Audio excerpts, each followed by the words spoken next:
2024 жылы мамлекет тарабынан 1 миллиард сом бөлүнгөн. Ал албетте токмоктун өнүгүү максатында. Эмнеге жумшалды? Буга чейин айтып кеткен 15 долбоор, биринчи долбоор асфальт бетон, биринчи асфальт, экинчи бетон, үчүнчү дробилка деп коет, кумчагыл чарган, төртүнчү болсо жатайын техника. Бешинчиси бизде буга чейин ачык дренажный сеть бар болчу. Ошону жабык дренажный сеть кылып, жана заправка кирип келген жерде аллея молодежи деп курдук.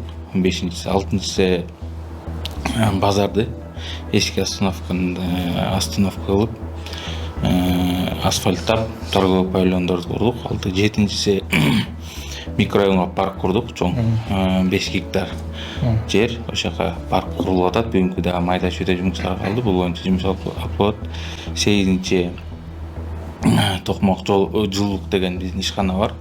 Буга чейин өзүңүз билгендей, биз билбейбиз, биз билебиз, жана пар менен суу отоплениенин пар менен барчу, бул пар бир жак барат. Ошо менен жөн эле полиго чачып кетчү да. Ушул боюнча суу менен жылыткандай кылдык, жаңы трубалар салдык. Ошол эле суу чакып барып, кайра обратка менен келгендей. 8-нчи деген объезднойго туристикалык комплекс курдук. 9-нчу детсадик курдук.